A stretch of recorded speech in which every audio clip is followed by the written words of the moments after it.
Hello everybody, welcome to another detailed gun review. Today we're going to be taking a look at the Taurus Model 66 Silhouette.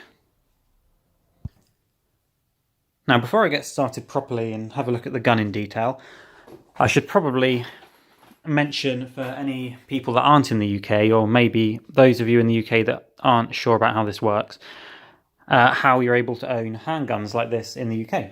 As you can see, it's got an extension on the back and it's got a very long barrel. And the idea is that conventional handguns under this size, so under 30cm barrel and a 60cm overall length, they are prohibited weapons. Cartridge firing guns under that length are prohibited weapons and they come under Section 5 authority. However, any handgun that exceeds that length and meets the other requirements for a conventional Section 1 firearm can be owned. So the minimum barrel is 300mm, and that's about 12 inches, which is what we've got here. And the overall length has to be 24 inches or 600mm. So for a quick comparison, this is my Chiappa Model 1892. Let's sort of line it up. You can see that it's a little bit shorter than a short rifle, but you see what I mean about the overall length being similar to a rifle. And I think that the whole idea of this is it limits its concealability. It's not the kind of thing that you can stick in your car's glove box. That's the idea. Of course, we know that criminals don't follow rules, so I don't think it's helpful in the slightest, but those are the rules and I'm going to follow them. So here you go, there's a carbine, nearly as long as that. And just another frame of reference, this is a suppressed Ruger 1022, and that's, yeah, it's not really that much longer really. So yeah, it's a long gun. I think that much is clear.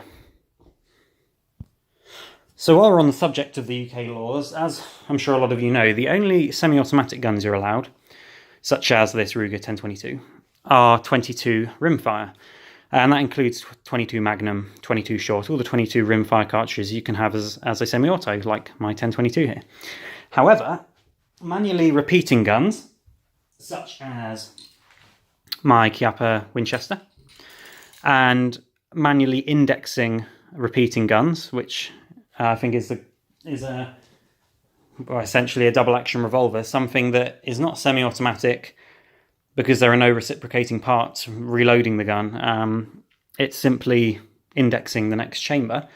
Those are okay to have in any caliber you like, as long as you can justify it to your local authority. So this particular one is in 357 Magnum, and it is a double-action, single-action revolver. Now, as you might have noticed, compared to most UK spec Taurus revolvers, this one is different. And that's because, from the factory, it has a blued finish, which I absolutely love. Not a fan of those stainless ones. Nearly everybody that has one of these has got a stainless one. I've never seen another blued one in person. A couple of things I like about this, and I should say that I called it the Taurus Model 66 Silhouette, and that is Taurus's name for it. The other one, which is very similar, which most people have, is called the Hunter. And the Hunter is more commonly seen with the stainless finish. It has a ventilated top rib that allows you to put a scope or rail mount on the top there. And it has a sort of a bead blast looking kind of dull stainless finish with, I think, stainless controls. I think that the hammer and the trigger are just a stainless finish. Whereas this one, which is the Silhouette, is a more traditional looking one. So you've got the blued finish, and I think you could get this in stainless as well, but you more commonly see the Silhouette in blue and the Hunter in the stainless. It doesn't have the ventilated top rib. As I said, it's a more traditional looking revolver, which I really like. I'm never going to put a scope on it. Even if I wanted to, you can get ones that add a rail instead of the rear sight, so I don't think it's a big issue. I think it looks a lot cleaner. And you also get a colour case hardened, or just a case hardened really, trigger and hammer, like on a Smith & Wesson revolver, which I think is really nice.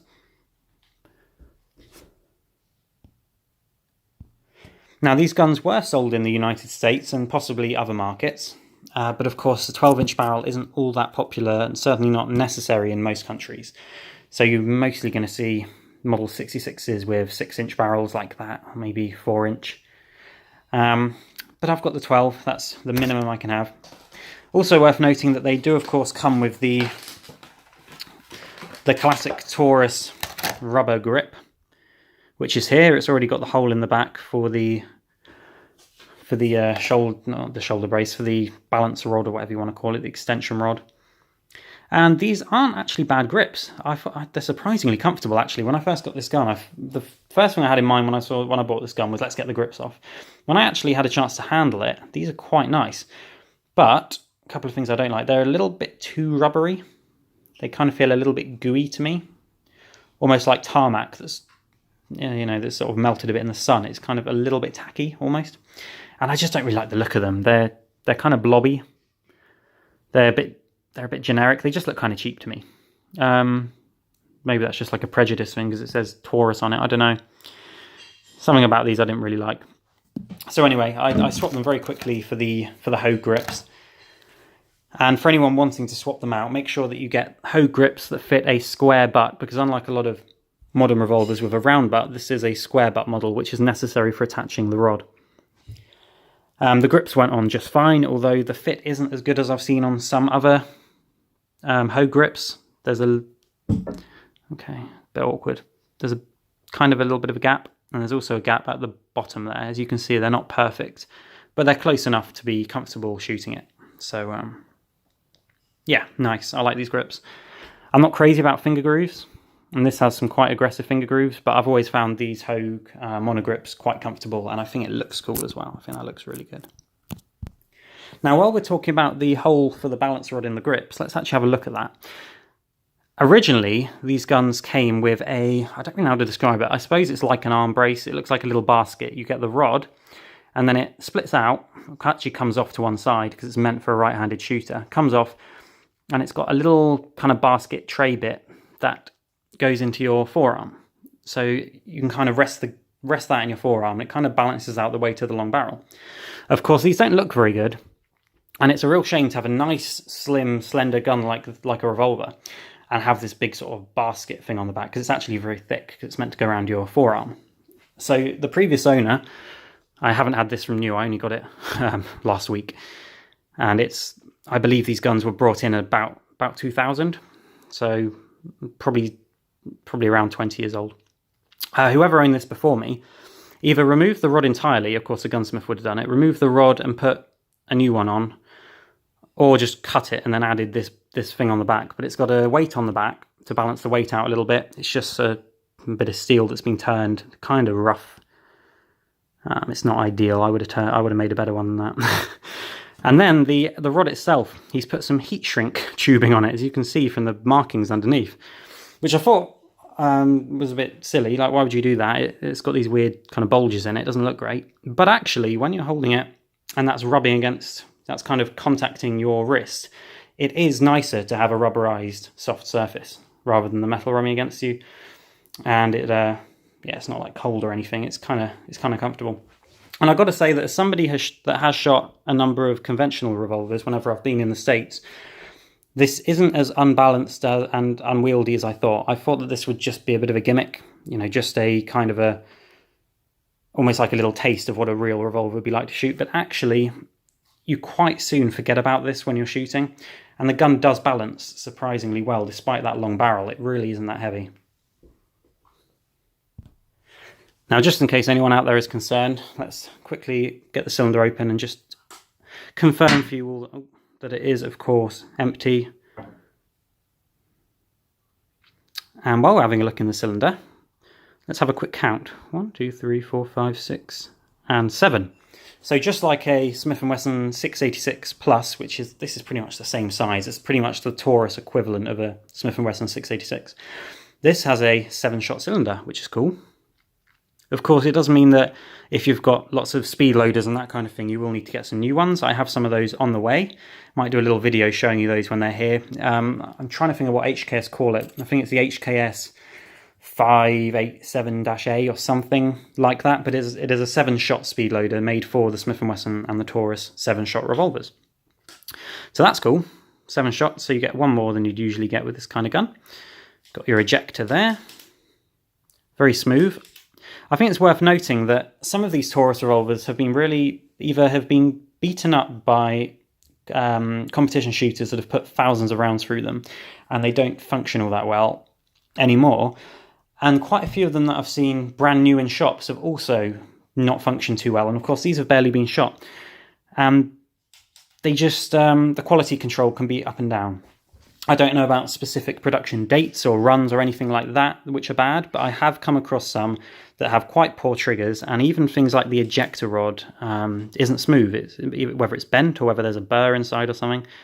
Oh, a little bit loose. But this gun, which, as I said, is about 20 years old, these are quite early Taurus imports. It is very smooth. Everything is very, very smooth on this gun. Like I said, we're definitely empty, so let's just give the trigger a go. Of course, it's a double action, single action. Indexes nicely. Timing is good. The lockup isn't as tight as I've experienced on some guns. There's a little bit of play, a tiny amount. It's not like a classic Smith & Wesson, but I mean, it's okay. It works. Yeah, single action is really excellent, and we can actually see the nice case hardening on the trigger there. Also note that there isn't a lock. Some of the newer ones of these have got a little lock that you can lock with a key in there to make the gun safe when you're storing it. This doesn't have that, which is quite nice. There aren't any locks anywhere on this. It is purely up to you to not pull the trigger when you don't want to. Back to the trigger. A very, very light single action. There is no creep, there is no over travel. This is a really good trigger.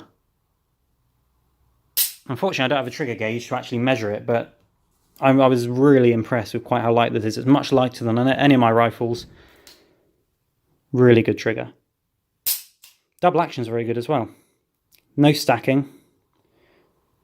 It just rolls straight back. It's pretty much the same consistency, the same weight throughout the pull. Maybe a little bit of stacking, but it's very clean, crisp. And I can actually prove how good the trigger on this is, because I have 2 targets here. And these were at 15 yards, which isn't a huge distance considering the length of the barrel, but I only shoot at a very short range. So anyway, let's have a look at these 2 targets. Now, one of these is single action, and one of them is double action. And I admit neither of these are very impressive, but this was my first time shooting this gun. It was the first time I've shot a handgun in a very long time. This one was the single action. So not really much of a group, but 1, 2, 3, 4, 5. I just fired 5 shots. That was single action. And then I tried it in double action. Pulling the trigger nice and slowly, controlling it, feeling when it was going to break, and just doing the trigger nice and slow. Literally identical accuracy. This is not the kind of thing where the single action is lovely, but the double action puts you all over the place. Really impressed with the trigger on this. It's possible that it could have been worked on at some point. I'm not saying that if you go out and buy a Taurus, it's going to have a great trigger, but I'm saying that this one, an older Model 66 Silhouette, this has got a really good trigger on it. So while we're on the subject of accuracy and shooting, let's have a look at another one, which I was pleased with. Now, this is 25 meters. This is as far as I can shoot at my local club. This was resting the grip on the bench, both hands, single action. So I wasn't actually resting the barrel on a rest. I was just kind of resting the butt and the extension on the bench, taking my time, and there you go. Let's have a quick measure. So that little group there is about an inch, a little bit less than an inch for those 4 shots, and then one of them I threw off a little bit. But as you can see, this has got some potential for really good accuracy. I mean, based on that little group there, you could consider this a 4 MOA gun, I suppose. Might just mean luck, I don't know. But yeah, I'm really happy with the way this shoots, except for one thing. And that is, with the ammunition I've been using, I've been getting excessive leading in the forcing cone, spraying out the side, on the front of the cylinder as well. This is quite a dirty gun to shoot. I'm not sure if it's anything to do with the timing. As I said, the lockup is quite good, but it's possible that maybe it's slightly out of time and it's shaving off a bit of lead on the way out. I'm not sure. It could just be down to the ammunition. It's worth saying that all of the leading I've had, the worst leading, has been using these Magtech 38 Special loads. So perhaps it's just the nature of the pure lead bullets. Maybe it's the way that they are sized. Maybe it's the size of the force and cone compared to the rifling. There are so many different variables that can lead to leading on a revolver.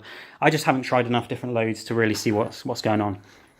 It's worth noting that these Magtechs are pretty good. Though the accuracy I've shown here, that group was with the Magtech 38 Specials. So some people will say that the 38s are less accurate than the full Magnum loads. Perhaps, but I can shoot pretty well with these, so nice light shooting.